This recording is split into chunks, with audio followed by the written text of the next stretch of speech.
Want to watch a movie that's so sad Orson Wells said it could make a stone cry? You want to watch it again? Let's have an animated discussion.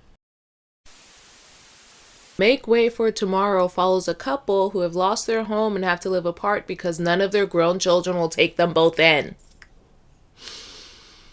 Whew.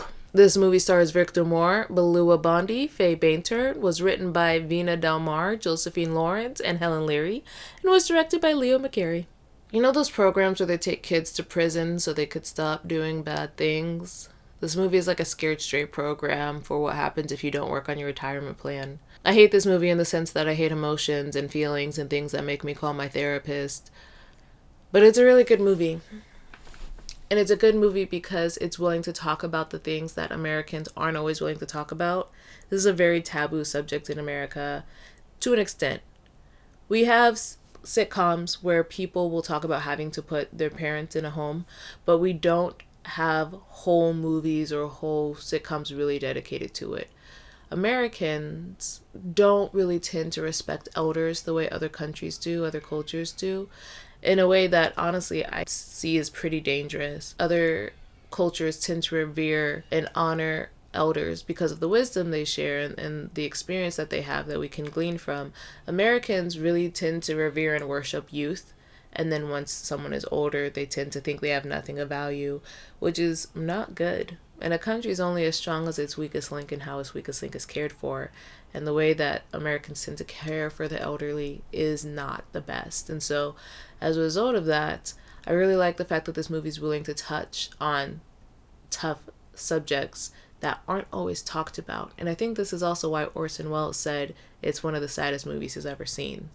Because it's rooted in reality. It's a subject people don't like to talk about. We start at the Cooper house and meet most of the kids. The eldest, the funniest, the middle child, and the other one. Apparently, they have a daughter in California, but we never meet her. We find out that the family's home has been foreclosed by the man who wanted to marry Mrs. Cooper just as much as Bart did, though Lucy chose Bart. Honestly, get it, King. I see you, Bart. However, it seems the banker got the last laugh because now he has their family home, which is just, it's a little messy. It's a little messy. Bills were hard, and though the bank gave them 6 months, the family now has 6 days to get the parents out because they were too afraid to tell the children and were hoping they would come up with a solution beforehand. They evidently did not. So now they have to get the family out as soon as possible without a plan. They don't know where to send the family, and they don't have the 6 months to come up with a backup plan. Well, with such a last minute notice, the kids decide to split the parents up temporarily, and then they will hopefully move in with Nellie, the middle child, in about 3 months. This shouldn't be a problem, right? Should be pretty easy. Well, as quickly as I can tell it, here are the family dynamics. George's family can't have grandma because she talks too much and their daughter's friends don't come over to hang out anymore. This leads to their daughter going outside to spend time with her friends, which gets her in trouble because now she spends some quality time with a boy. So that's a whole issue. Nellie's husband is a hypocrite and doesn't want to help Nellie's family, but will make sure that Nellie spends time with his mother. That was a whole ball of wax, and I can understand why everyone hates Harvey. I do too. Robert wasn't even considered in the running, which just says a lot about who he is as a person and tells me everything that I need to know about him. Don't really care to know anymore. He was already annoying me in the intro. I can see why the family feels the way they feel about him. And Cora's just mean. Cora's a mean person, and I don't really want to spend more time with Cora at all, so I don't understand why anyone else would want to spend more time with Cora. Her husband even said, hey, this kind of sucks that your parents are separated. Should we take them both? And Cora, their daughter, is the one who said no. At least with Nellie, she can blame Harvey, who's not related to them. Cora's the reason. And Addie lives in California. These are the family dynamics, and these are the 5 people who are responsible for whether or not Lucy and Bart get to live together to spend out their golden years. This movie ends with Lucy being sent to a senior living home for women, and their father being shipped off to California because Cora manipulates a doctor to tell her that her father should be in warmer weather. They're not even in the same state anymore. Bart, the father, becomes friends with a store owner near Cora's house, and they have a conversation about their children where Bart says, I sometimes think children shouldn't grow past the age of tucking them into bed. The store owner responds, that's right. When they get older and you can't give them as much as other children, they are ashamed of you. And when you give them everything and put them through college, They're ashamed of you. It's a hard conversation to listen to, and you can tell Bart is trying to be positive about how much he loves his children, but he really misses his wife and feels helpless in this situation. The store owner even suggests that Bart and Lucy become caretakers for a farm, but Bart says his children will have a fit. And the shopkeeper is like, but you guys could be together. And then Bart also acknowledges that Lucy probably isn't strong enough for that kind of work. And then Bart asks if his friend would be willing to read a letter that Lucy sent him. And as they're reading the letter, it just gets sadder and sadder. You can hear how the children are trying to get the mother into a home, and Nellie is moving to Europe, so she can't take the parents in. And all these options are just falling apart. And it breaks my heart. And you can tell in those 6 months where Lucy and Bart are trying to come up with a solution, they never thought the solution would be for them to be separated. They didn't realize how little time they had. The scene ends with the store owner fervently calling for Sarah, who I first thought was his wife, but then he just kept calling her Mama. And she comes in and says, "I'm right here, what do you want?" And he is like, "I just wanted to look at you. I wanted to make sure you were here." It's a beautiful scene. It's a very poignant scene. It's a very quick scene, but it's good because it's a great way to show how much he appreciates having her nearby and how much he's hurting for his friend and seeing what their children are taking for granted. Honestly, whether Sarah is his partner or his mom, and the reason why I'm confused is because I've met a lot of people who, like, even after the kids have left the house, they're so used to calling their spouse mom or dad for the children that they still call their spouse that. So that's why I was confused. But either way, either if Sarah's his mom or if Sarah is his spouse, what's fascinating to me is it can work for both of them. He could be alluding to how the kids are taking their parents for granted or alluding to how his friend is missing his wife. What I love about this movie is back in the day, having a child used to be good because it meant you had more hands on the land that you were working on. It was a big boon. You had more help.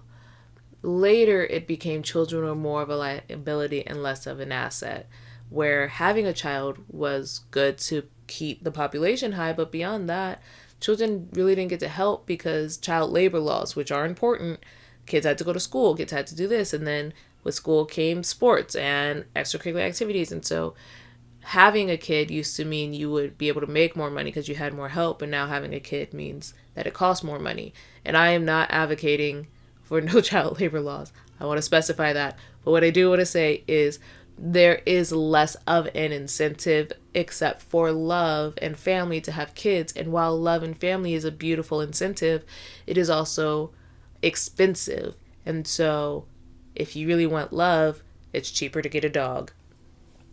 And I'm not saying a dog can replace children, or I'm not getting into that conversation. What I'm saying is there's a lot that's being acknowledged in this movie that isn't always talked about. The change in family dynamics and what that means is huge. We don't always talk about the repercussions of that change. And then when parents get older, usually their children have children of their own. So now they're not only paying for children, they're also paying for their parents. And it's hard to afford that. And then, if you watch the movie, you can see how these dynamics really affect the household. George's wife has a very legitimate concern. Her daughter was out all night, and that never happened when the grandmother wasn't there. Because the daughter's friends always had a safe place to go at George's house. And now they don't have a safe place to go. And you could ground your teenage daughter who's about to graduate and go to college until she graduates and goes to college. But then now you have a bad relationship. And so what is the solution here? And they had a good system and a good solution. The last act of the movie is Lucy and Bart going on one last date before Bart gets shipped to California. Bart tries one more time to find a job. A salesman tries to sell them a car by giving them a joyride. And they end up at the hotel where they had their honeymoon. It's a beautiful time. The manager treats them to some drinks, and they just sit and talk and dance the night away. They skip the dinner that their kids make for them and just spend the last few hours together. And I don't know what Bart whispers to Nellie on the phone, but I know it's enough for the kids to realize, yeah, their parents are aware of everything that's happening. They talk about everything and nothing and nothing and everything, and they love. And that's it. They just love each other and reminisce. They sing and dance the night away before they need to leave to the train station. And it's a beautiful moment. They have these beautiful talks. They talk about things that happened over the 50 years of their lives together. It is the kind of marriage that people dream of. Obviously not the financial situation, not having a place to stay, but beyond that, the love that they have for each other. It's not grandiose, it's not dragon slaying. It's comfortable and it's safe. And they loved each other. And they cared about each other more than anything in the world. I mean, Lucy stopped dating a banker for Bart. And Bart wasn't the best with his money, but he loved. What's interesting is that at the end of the movie, we see the kids sit and talk about how they should see the parents off. But it's too late. The train is already leaving. And Nellie says, but if we don't go to the station, they'll think we're terrible. And George says, aren't we? And Robert says, you're telling us right, brother. All of them are acknowledging how bad they are and how bad the situation is. And they still don't come up with a plan. They still don't think of a solution. They just accept it. And what's worse? To lie to yourself and say you're doing the right thing, or no, you're not, but not be willing to change anyway. It's easy to see that scene where they become self-aware of how bad the situation is and think, okay, so they'll sit down and come up with a plan for their parents to be together. That's what's going to happen. But if this is rooted in reality, which it very much seems to be, this movie feels very much more like, yeah, let's figure it out. We'll meet soon. And they never do. Which means if they don't figure out a solution, their parents never get to live together again. And ain't that an awful way to live? This movie feels inspired by Italian neo-realism to me in the sense it talks about real life issues that people don't always talk about, and it's rooted in a sense of reality. And I hate it. But it's a great subject. At the train station, Lucy is worried about the kids, but Barkley doesn't care that much. He's already given up on them. Lucy and Barkley tell each other goodbye, and then Barkley says, in case I don't see you again. It's been very nice knowing you, Mrs. Freckenrace. And Lucy responds, Bart, that's probably the prettiest speech you've ever made. And in case I don't see you again, well, for a little while, I just want to tell you, it's been lovely. Every bit of it. The whole 50 years. I'd sooner been your wife, Bart, than anyone else on earth. And those are their last words to each other. Then he boards the train, and we end with Lucy looking off, watching the train pass, and then forlornly walking around and heading back to their son's house. My subtitles were weird for some reason, and there was an added line that said, I'll be right back, that wasn't said, and it just made it all the more painful to see it written and to not hear it, because it's almost like they want to say that, but they don't know that they actually will be back. I want to be mad at the kids. I really want to be mad at the kids, and I am. I'm mad. I'm mad at Cora because she's the worst, but the movie also does show the reality of what happens when you don't have a plan for the future. It's a cautionary tale about not being able to have a nest egg set up. And this isn't one of those videos where I'm like, you need to get your retirement up. This is more a conversation of acknowledging how hard it is to get retirement for some people because they're always living paycheck to paycheck. They don't get the opportunity to save money for retirement. Sometimes they're just constantly spending the rest of their life trying to survive. People always warn us that we don't want to work forever, but working forever isn't always an option either. Sometimes people don't get the opportunity to work. This is such a painful film to watch because it's quite evident that the children will not find a solution. They have accepted that they are the villains and aren't willing to change. And their spouses don't even show up for the family dinners either. It says a lot. They're not going to get an opportunity to find a job. They're not going to be able to see each other for the rest of their life. They're going to die alone, basically. Not really be able to make many friends. It's going to be a very lonely life. And retirement is a worthy goal and aspiration, but it's not always an option. And working is not always an option either. There will be points where people will struggle to find work because of their age. The title is one of those titles that hit even more after watching the movie. Kind of like The Departed. It could have had two different meanings in my opinion. And I hate both options. It could be a warning for older people. Make way for tomorrow so that this doesn't happen to you. Or it could be to describe what the children are doing, making way for their future while leaving their parents behind. And isn't it interesting that if it is about the kids, making way for tomorrow will lead them to have the exact same fate that they're giving their parents. Overall, I give this movie 4 out of 5 goodbye train kisses. Don't forget to like and subscribe. As always, I hope you have an amazing day and see you later.